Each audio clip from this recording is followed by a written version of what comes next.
Totalitarianism versus Truth. George Orwell's 1984. This is from an excerpt in page 303 to 305 of 1984. The context is that O'Brien challenges Winston's notion of truth, logic, and science by stating that the party controls the mind of its people. Harkening back to the previous passage which I have explored in a video before, O'Brien emphasizes the power of the party over the mind of its subjects, which thus helps it to hold on to power.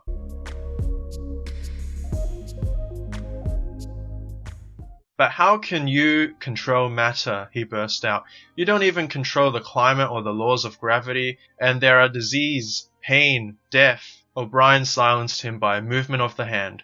We control matter because we control the mind. Reality is inside the skull. You will learn by degrees, Winston. There is nothing that we could not do. Invisibility, levitation, anything. I could float off this floor like a soap bubble if I wished. I do not wish to, because the party does not wish it.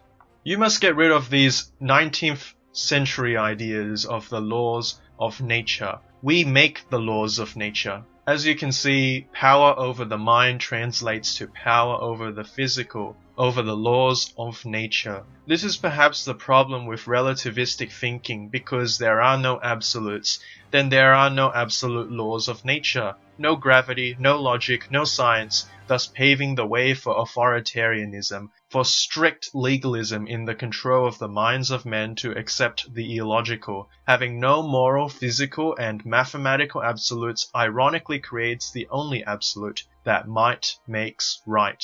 And in accepting nothing, it can break your mind to accepting anything and everything, or at the very least in what the authorities tell you is acceptable.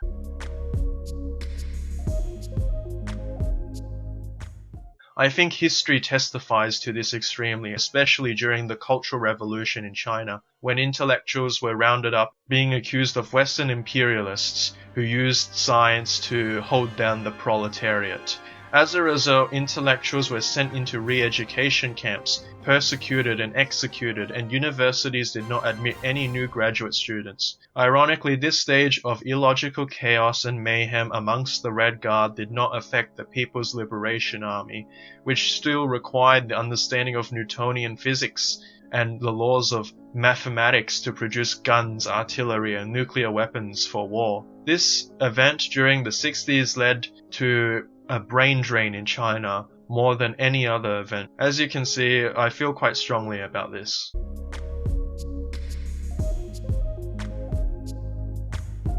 In reference to controlling the laws of nature, in page 304, Winston states, "But you do not.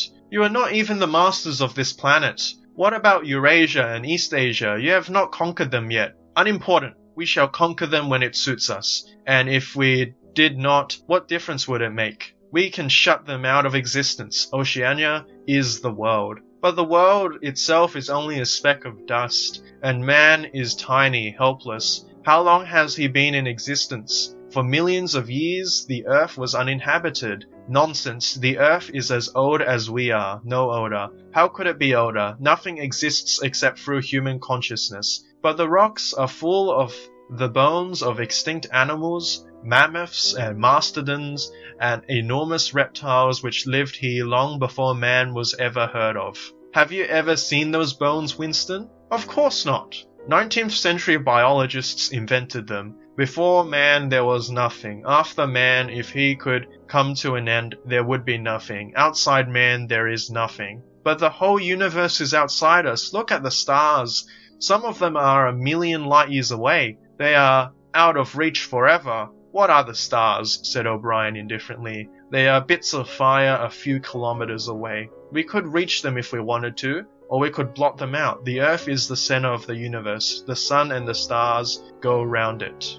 This reminds me of Plato's cave, where the man who has only seen shadows all his life in the cave emerges outside to see the beautiful world, and then tries to convince fellow cave dwellers of the existence of beautiful forms and matter. The other cave dwellers choose to be willfully ignorant, perhaps because if they don't, it will destabilize their very content notions and understanding of the world in the cave. In the same vein, totalitarian societies would prefer us to be in the cave, would prefer us to be ignorant to truth, science, freedom, and the moral conscience.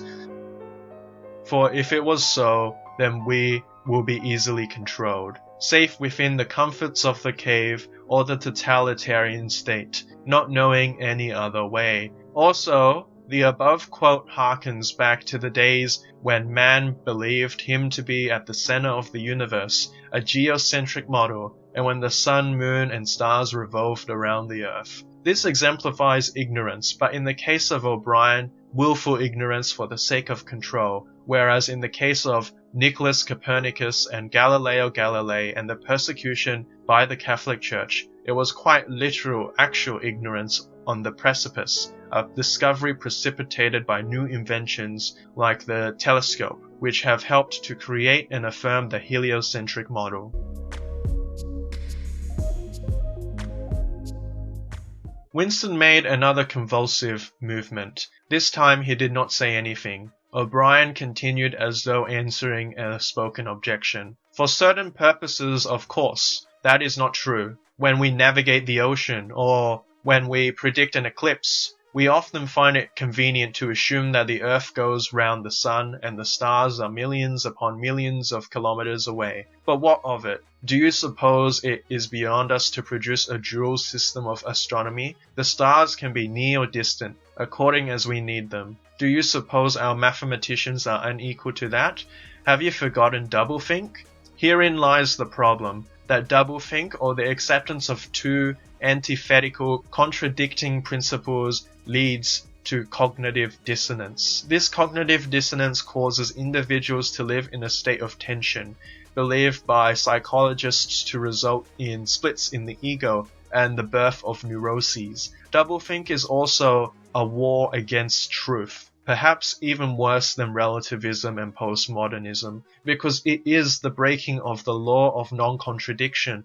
In doing so, there can be no logical proposition, no truth, no geometry, no mathematics, no science, no morality, no individuality, no ego, no self, no language, an ultimate degraded nothingness, a complete anarchy against nature itself. Of course, the result would not just lead to the end of human societies and civilizations, but also to the end of everything, to an end of understanding anything. Thus, a dark future awaits for the totalitarian, the anarchist, the relativist, the postmodernist, and the dissonant, one that leads to insanity and self-destruction. So yeah, that concludes my video on 1984, talking about totalitarianism versus truth. If you have any questions, please leave it down in the comments below, and feel free to like, share, and subscribe to my videos and YouTube channel. Thank you for watching, and bye bye.